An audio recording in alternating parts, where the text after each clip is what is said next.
केवट इतना बड़ा भक्त है, बड़ा चतुर है। कई बार हमें लगता है कि ऑस्ट्रेलिया वाले शायद उससे मिले हों। केवट की चतुरता बड़ी ऊंची। उसे पता लग गया कि राम जी यहीं घाट से आएंगे, तो रात को ही पूरी नाव पंचर कर दी। बाकी मल्लाहों की नाव थी, सबकी नाव पंचर कर दी, अपनी नाव कोने में खड़ी कर दी। अब जब सबकी पंचर हो गई तो दूसरा कोई ऑप्शन ही नहीं, एक ही ऑप्शन। अब भगवान आए, मांगी नाव न केवट, भगवान नाव मांग रहे, केवट भैया इधर आओ, हमें पार जाना है। अब वो हाथ हिला रहा, हम नहीं आ सकते। तो भगवान दूर से ही पूछ रहे क्यों? तो वहीं से हाथ जोड़ के बोला, काहे तुम्हारा मरम में जा,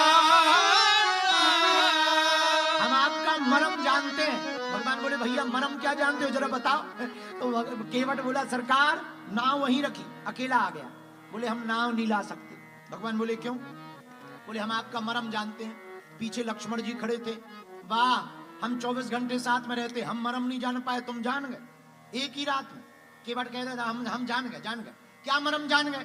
बोले प्रभु हमें पता है आपके चरणों की धूल में चमत्कार है, आपने पत्थर पे छुपाई थी, नारी बन गई थी। महाराज जब पत्थर लुगाई बन सकता, नारी बन सकता है, हमारी नाव तो दिन भर पानी में रहती है, ये तो कब की छूते नहीं दूर से ही बन जाए।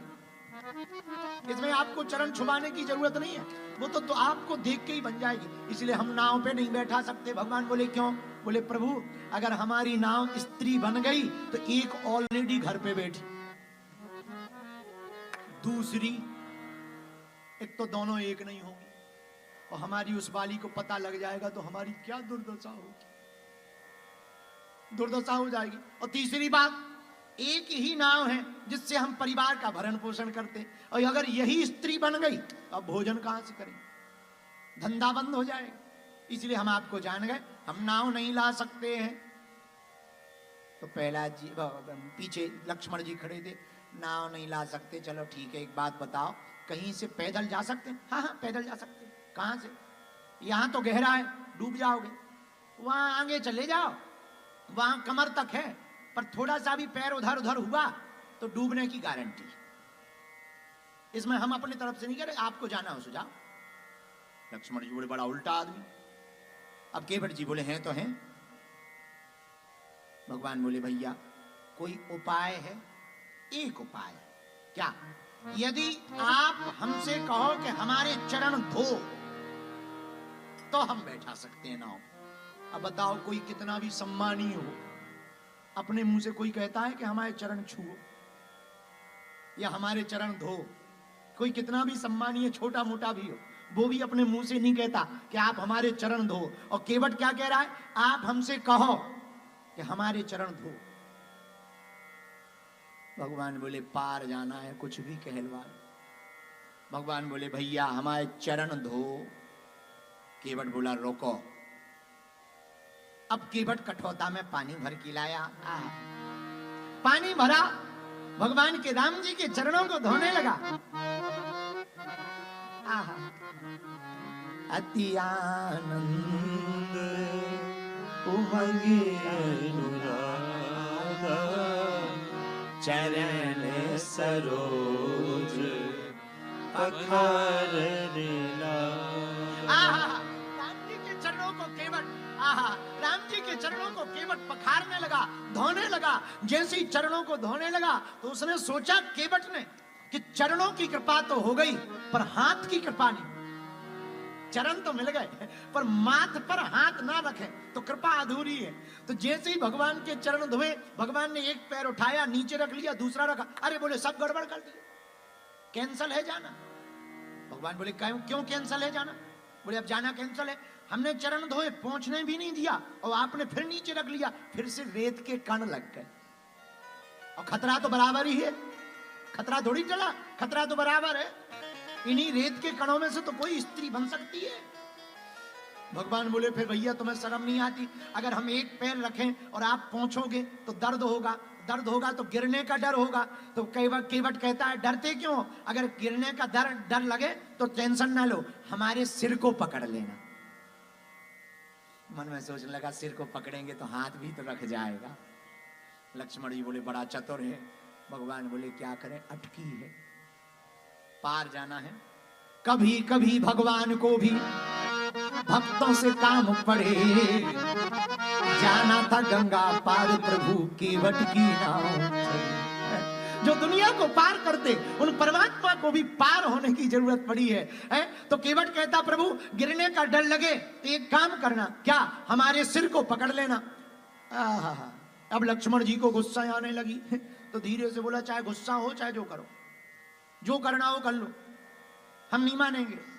अच्छा, लक्ष्मण जी ने बाण तान दिया, खबरदार अगर ज्यादा पटर पटर किया हम बाण मार देंगे। और केवट जैसा विचित्र आदमी, मानसी कुमारी जरा कथा सुनना, तुम्हारे काम की है। तुरंत केवट ने अपनी छाती तान दी, मारो मारो मारो, छोड़ो छोड़ो छोड़ो।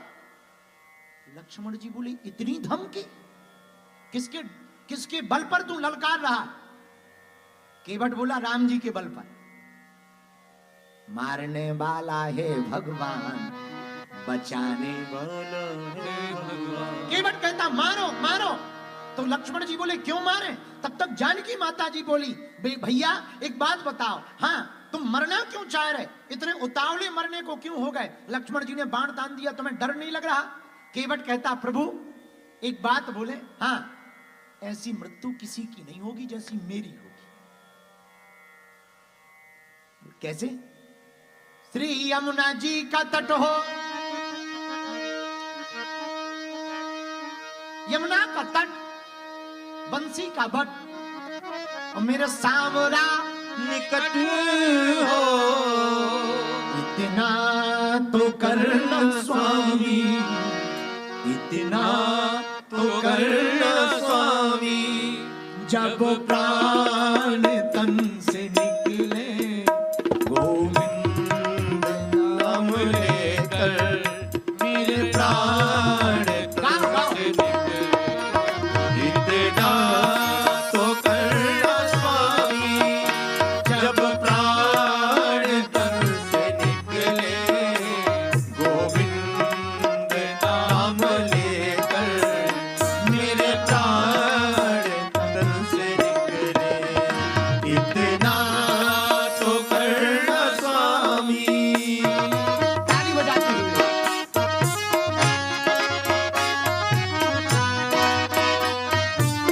पीछे वाले भी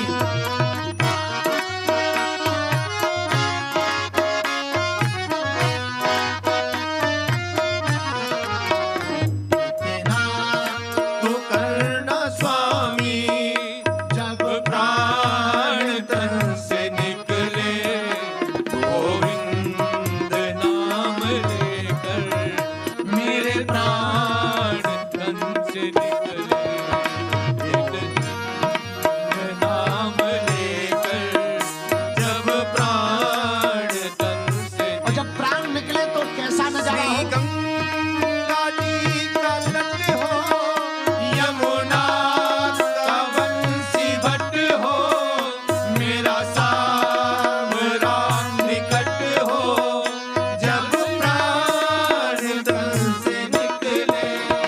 श्री गंगा जी का तट हो, यमुना का बंसी बट हो, मेरा सावरा निकट हो, जब प्राण तन से निकले। इसीलिए केवट डर नहीं रहा। गंगा का किनारा है, सामने सरकार स्वयं खड़े हैं, राम ही तो श्याम है, तो श्याम ही तो राम है। तो केवट कह रहा है बहुत बढ़िया है, मारो बाण, चलाओ लक्ष्मण जी, चलाओ चलाओ, देर ना करो। क्यों? उन्हें जब प्राण निकलने की बात आती है तो भक्त प्राण कैसे त्यागना चाहते, वो किनारा बताते हैं।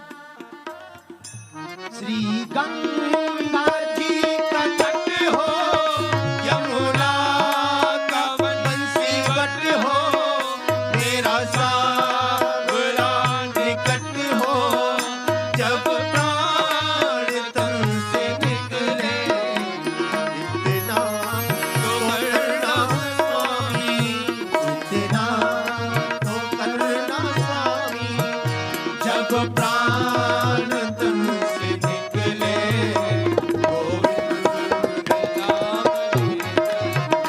मेरे प्राण तन से निकले,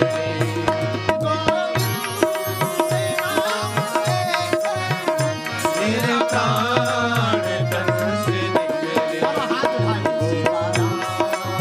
सीताराम सीताराम सीताराम सीताराम सीताराम सीताराम। लक्ष्मण जी बाण ताने, केवट कहता मार दो। क्या? श्री गंगा जी का तट है और सांवरा निकट है। अब तो जाने ही दो, मारो बाण मारो। राम जी धीरे से बोले आरोप और लग जाएगा, काहे को अपना बाण खराब कर रहे, खतरनाक आदमी है, धल लुभीता है। लक्ष्मण जी ने बाण वापस कर लिया। अब भगवान को बैठाया। आहा, किस पर? नाव पर। कभी कभी भगवान को भी भक्तों से काम पड़े, जाना था गंगा पार प्रभु केवट की नाव चढ़े। अब नाव में बैठे तो केवट इतना चतुर, सीधे नाव नहीं चला रहा, पहले नीचे ले जाए फिर ऊपर, फिर नीचे फिर ऊपर, जिगजैग बना दिया। भगवान 1 घंटा हो गया, 2 घंटा हो गया, 3 घंटा हो गया। लक्ष्मण जी बोले भैया सामने घाट है और 3 घंटे से तुम ऐसे ऐसे ही घुमा रहे, क्या बात है? केवट बोला वाह, 3 घंटे में ही बोर हो गए। कभी हम जीवों की भी तो सोचो, हम लोगों को जब 84 लाख योनियों में ऊपर नीचे करते रहते हो, तब हम लोगों पर क्या बीतती होगी। आप तो मात्र 3 घंटे में ही ये हाल हो गया है।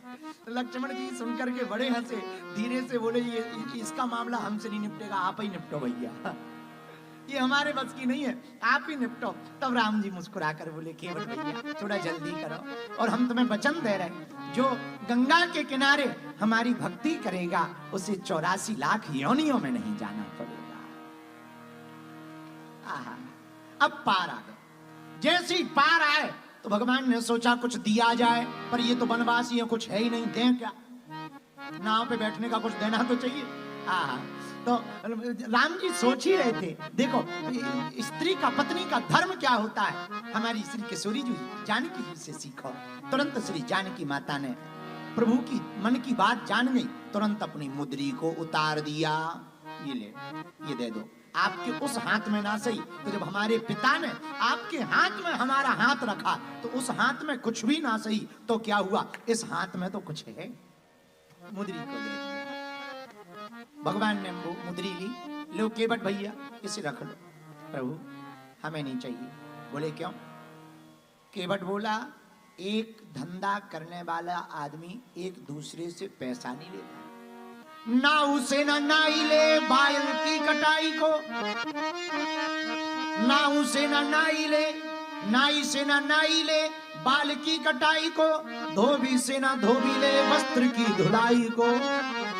बाल की कटाई, कटिंग करने वाले दोनों व्यक्ति एक दूसरे से पैसा नहीं लेते। कंडक्टर, बस पर चलने वाला एक दूसरे से पैसा, कंडक्टर एक दूसरे का पैसा नहीं लेते। उसी प्रकार हम जो काम करते वही आप करते, इसलिए पैसा नहीं चाहिए।